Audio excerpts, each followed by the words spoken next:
안녕하세요. 세종스포츠 정형외과 차민석입니다. 오늘 말씀드릴 주제는 전방 십자인대 수술 전에 여러분들이 걱정하시는 것들, 움직여도 되는지, 수술 전에 내가 어떻게 하면 되는 건지, 이런 것들에 대해서 말씀을 드리려고 합니다. 왜냐하면 십자인대 손상 이후에 환자분들이 와서 진료를 봤을 때 무릎이 너무 굳어 있거나 아예 너무 걱정이 되셔서 안 쓰는 것들을 많이 봤었거든요. 그래서 해도 된다, 이렇게 말씀을 드리려고 말씀드리는 겁니다. 우리가 이제 전방 십자인대 수술 후에 회복이 더딘 이유가 있겠죠, 그죠? 한 논문 중에 보면은 이런 것들이 있습니다.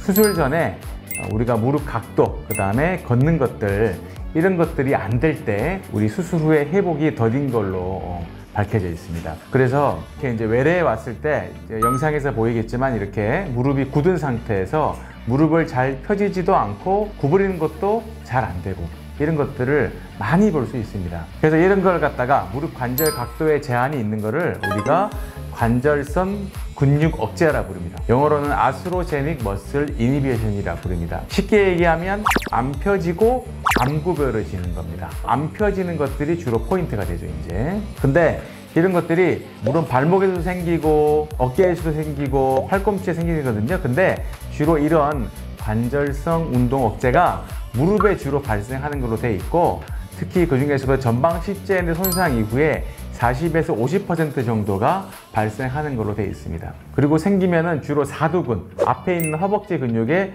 주로 생기는 걸로 밝혀져 있습니다. 원인은 여러 가지가 있는데 아직까지 정확하게 밝혀져 있지 않습니다. 예를 들면 십자인대 끊어졌습니다. 그럼 대부분 무릎이 이렇게 피가 나서 부풀어 오르고 붓죠. 그런 것들, 그 다음에 통증, 이런 것들이 우리 근육에 신호를 보내서 근육에 있는 신호가 머리로 올라가서 근육이 억제된다는 이론도 있고, 또 이런 것들이 쭉 타고 올라가서 머리에서부터 근육으로 내려오는 신경 과정 중에 문제가 생겨서 되지 않는다는 이론도 있고, 어쨌든 간에 우리 손상된 이후에 신경, 근육을 움직이는 신경 회로에 문제가 있는 걸로 생각되어집니다. 근데 이런 것들을 갖다가 구분을 할 수가 있겠습니다. 그래서 우리가 관절성 근육 억제가 0단계인 경우는 이렇게 이제 영상에서 보이듯이 왼쪽 오른쪽 똑같이 근육이 수축을 하고 있죠. 이런 것들을 갖다 제로라 표현합니다. 관절성 근육 억제의 1A는 처음에는 사두근 운동을 해보라 하면 잘 안 되는데, 운동을 좀 외래에서 가리키고 나면은 바로 돌아온 걸 갖다가 1A라 부릅니다. 1B는 무릎이 잘 펴지긴 하는데 운동을 가르쳐줘도 돌아오지 않는 경우를 1B라 부르고요. 2A는 관절이 쉽게 얘기하면 무릎이 다 안 펴집니다. 다 안 펴지는데 운동을 가리키면 영상에서 보이듯이 이렇게 이제 근육을 움직거리죠. 그래서 이런 경우에는 이제 햄스트링을 만져보면 이제 굴곡구축이 있는 쪽에 햄스트링이 굉장히 타이트합니다. 눌러보면 굉장히 딱딱하죠.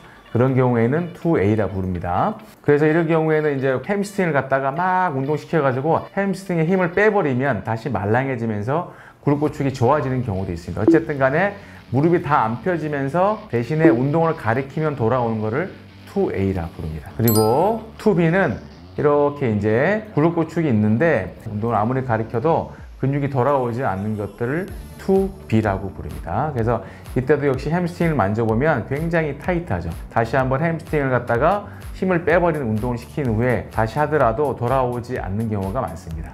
3는 완전히 이제 고착화돼 가지고 뭘 하더라도 안 되는 거죠. 그래서 이런 경우에는 만성화돼서 수술적 치료가 다시 필요한 경우도 있고, 걸을 때도 보면 무릎이 잘 안 펴져 가지고 오른쪽 보시면 무릎이 잘 안 펴지죠. 그래서 걷는데 보행 장애가 생기기도 합니다.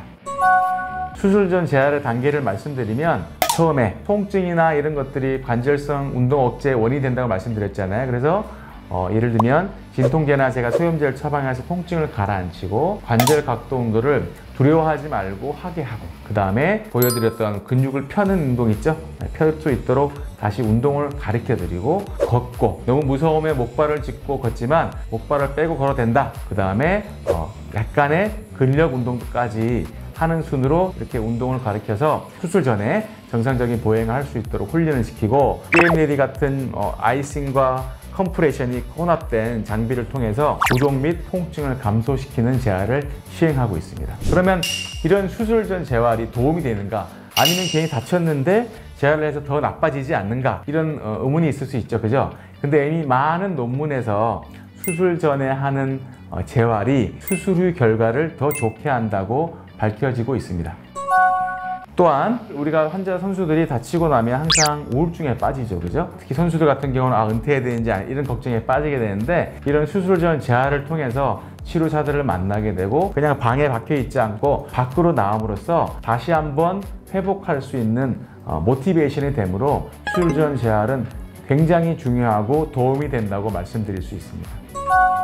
그래서 정리하자면 우리가 어떨 때 수술을 해야 되는가, 그러면 십자인대 끊어주고 수술 전 준비를 어떻게 해야 되는가, 어떤 상태인가 정리하자면, 무릎이 완전히 펴지고 무릎을 스스로 펼 수 있고 90도 이상 무릎이 구부려지고 붓기나 통증이 많이 감소하고 보행이 가능할 때, 이때 수술을 시행하는 것이 좋을 것 같습니다. 그래서 진단을 잘 받으시고 수술 전에 평가를 잘 받으신 다음에 1에서 3, 4주간의 재활을 잘 거친 다음에 수술을 하는 것들이 수술 후 결과를 좋게 할 수 있는 중요한 키포인트가 되겠습니다. 감사합니다.